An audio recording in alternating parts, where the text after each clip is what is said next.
In the 2000s, there was a trend of athletes from outside of racing owning NASCAR teams.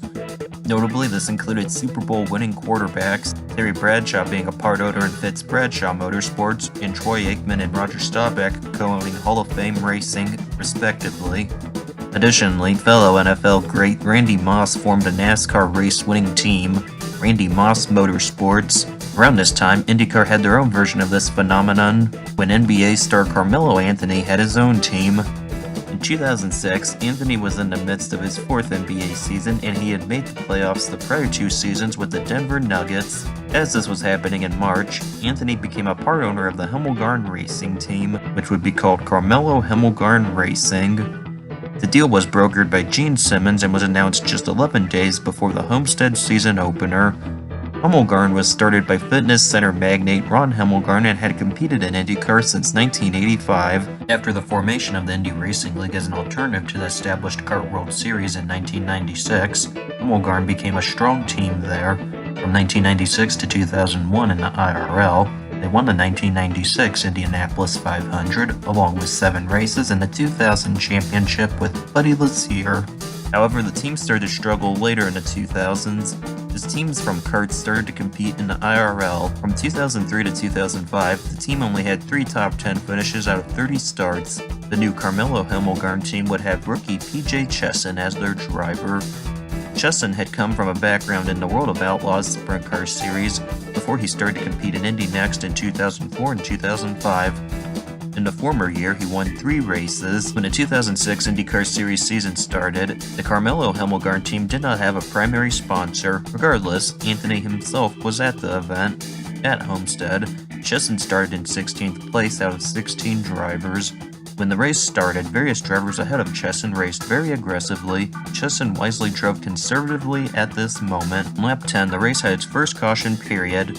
During this time, Vitor Meira, Lazier, and Marco Andretti had separate mechanical issues. Meanwhile, Brian Herta did not get started before the race did, due to a fuel pump issue, so Chesson had already gained 4 positions. The race restarted on the 22nd lap, but Chesson did not stay with the top 11. On lap 55, the race's first pit stop cycle started when Thomas Scheckter pitted. Chesson would use this opportunity to gain track position. Another caution occurred before the cycle ended. The drivers that pitted already may be off the lead lap. Unfortunately for Chesson, there was not another caution time before he made his pit stop around lap 70 after running as high as 6th. Chesson's bad luck continued when his car had a gear issue after he returned to the race. He continued to lack pace after getting back onto the track itself. Chesson was nearly hit by Scott Sharp on lap 73. By this point, he was 3 laps down. Moments later, Chesson's car was able to get back to a normal speed. At lap 76, Chesson's best lap speed was 207.095 miles per hour.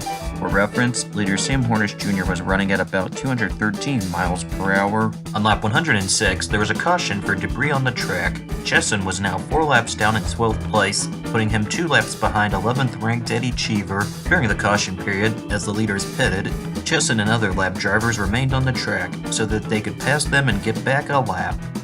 The race restarted on lap 113 with Chesson in the middle of the pack. He was in a battle for track position. At some point, Chesson went to the pit lane for an extended period of time, likely so his team could repair the mechanical issue their car was having. On lap 160, the final stop sequence started when leader Hornish went off the track to pit. Then, Tony Kanaan crashed at the entrance to the pits. This would give Chesson the opportunity to move to 11th. And out at pit out, the 91 has stalled. That's PJ Chesson. You're going to see him off to the right of your screen now as he comes out of the pits. There is PJ. And they cannot get that car refired, obviously, from that position. At about the same time as Kanaan's crash, Chesson stalled his car at the end of the lane. He retired from his debut race due to a gearbox issue and finished 12th with 152 of 200 laps completed. Since the only other rookie in the field, Andretti, finished behind Chesson, he did lead the Rookie of the Year standings after the first race. The second race of the season was St. Petersburg. The year prior was the IRL's first season with road courses and street circuits like this, all of which were skipped by Himmelgarn. Considering Chesson's relative inexperience in non-oval racing, it was not surprising that he started last again, which was 19th place this time. At the start, Chesson was quite a bit behind the next driver, Lazier. Chesson gained his first possession of the race when pole sitter Dario Franchitti retired with a wheel bearing issue after 15 laps. On lap 30, leader Scott Dixon was behind Chesson, who made a valiant effort to remain on the lead lap before Dixon ultimately lapped him. 4 laps later, Roberto Moreno retired from the race due to suspension damage, which moved Chesson up another position. Then, Dixon pitted from the lead, which allowed Chesson to get his lap back. If there was a caution, he could make a pit stop and remain on the lead lap. No caution came before Chesson pitted himself, so he lost another lap during this time and was now 16th. Then, leader Helio Castroneves caught up to Chesson and lapped him. This is one of those classic Penske-Chip Ganassi battles. Scott Dixon, who started in that front row, encountered a little bit of problem, but now there's a yellow on the racetrack, guys. And we're waiting to find out exactly where it happened, but our first yellow of the day is coming out as we're working lap 53 of 100. So we've gone over half the distance, as there's the problem. The number 91 of P.J. Chesson, as he is in his very first road race here on the streets of St. Petersburg. And remember, he comes from the world of outlaws, where he's used to slipping and sliding around dirt, and I have a feeling he's going to do a little slipping and sliding right here. Whoa. Back end just starts to lock up as he starts to go into the turn. Sometimes that's a brake bias issue, or sometimes he just actually start to turn the wheel as he's turning into it. Maybe trail braking, but around he went. Well, I'm locking up the rears coming into the braking zones. I'm spinning out coming into the corners. The back's all over the place. So I just went one. Should I go? I went a half turn. Should I go another half? Okay, what he is talking about right now is give it another turn. That's the brake bias knob inside the cockpit that the driver can adjust to adjust the brake bias, how much brakes on the front or the rear of the car. He does have too much rear. One of his team co-owners, of course, Carmelo Anthony, had 32 points Friday night with the T-Wolf as they beat the T-Wolves. While the race was under caution, Chesson had a chance to gain a position when Dan Weldon and Hornish made contact, with the damage to Weldon's car being severe enough for him to retire. Unfortunately, Chesson retired himself due to suspension issues before he could get past Weldon, resulting in a 17th place finish with 55 of 100 laps completed. Perhaps the damage came from the spin. Chesson was still 1 point ahead of Andretti, though. When the series returned to oval racing at Motegi, Chesson and Carmelo Hemmelgarn qualified in 16th place out of 20 drivers. On lap 26, leader Weldon lapped Chesson in 17th. Moments later, the race had its first caution when Thomas Inge and Ed Carpenter crashed. In the first 2 races, drivers finished in the top 10 without being on the lead lap. Additionally, Chesson could get back onto the lead lap. Regardless, he and his team could still get a good result. Coming back down the front straightaway, and once again, the Firestone Indy 300 of Japan is green. Oh no, and immediately, another crash, and up and over. And that is the 17 of Jeff Simmons for the second time. It looked like P.J. Chesson got things started. That's Scott Sharp weaving his way through. My, oh my, we don't even get past the start-finish line when in the back of the pack, guys, another big one. Marty, the saying always goes that yellows breed yellows, and on the restarts and starts are always the most dangerous time in a motor race. It looks like cold tires again, guys. Initially, that's what I thought I saw. It's just these guys are a lot of horsepower here, spinning those tires. All right, let's take another look. Watching the back part of your screen, coming out of the corner, right there is P.J. Chesson. And it's Sharp, number 8, actually. The back end starts to come around. The other drivers react, and as you can see, everybody just starts to react from the situation. Simmons up over the back of the number 8 Delphi car, which has its wing knocked off, and that is actually laying right on the, like you said, Rusty, probably cold tires trying to get on the throttle. Scott, he was so far up off the corner, pretty well in a straight line when that thing lit up in smoke and went around. I mean, it's pretty far down the racetrack before he lost it, but gosh, I tell you what, cold tires. We saw this earlier. Jeff Simmons running about 130 miles an hour, Marty, when he lost it there, too. Unfortunately, the crash resulted in Chesson finishing in 17th position. Meanwhile, Andretti finished 12th, tying him with Chesson for the highest finishing rookie for the season so far, and was now 4 points ahead of him. The Indianapolis 500 was the next race. For that event, Carmelo Hemmelgarn would expand to 2 entries, with Jeff Bucknam in the second entry. Bucknam had competed in the IMSA Sports Car Championship since 2001. where he had won 6 races, including the 2005 12 Hours of Sebring. That year, he started to compete part-time in IndyCar and had a best finish of 10th at Sonoma. Buchanan's season included qualifying for the 500, but he finished 22nd after being involved in a crash. The 2 Carmelo Anthony entries qualified in 20th place with Chesson and 22nd with Buchanan.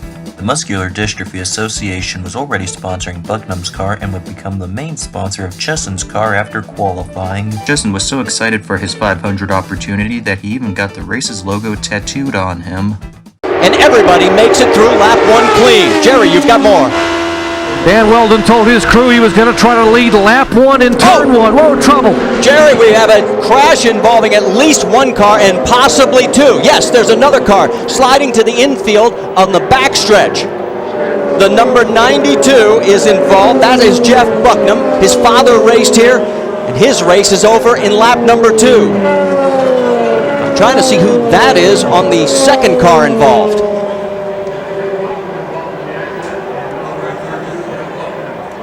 Rusty, you had mentioned something about cold tires, and that's a situation here you have, and actually it's warm outside, but I'll tell you something, these guys have to have the patience to get to the end. That second car involved is PJ Chesson. He is out of his race car, and he appears to be okay. These guys just got in a hurry. It looks like somebody made a mistake somewhere. PJ is definitely one of the drivers, got one of the least experience out here in Buckman.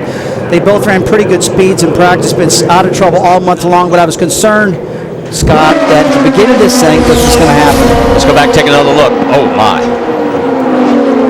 Totally nothing to do with PJ. Buckman lost it getting in the corner and took him with him. Unfortunate.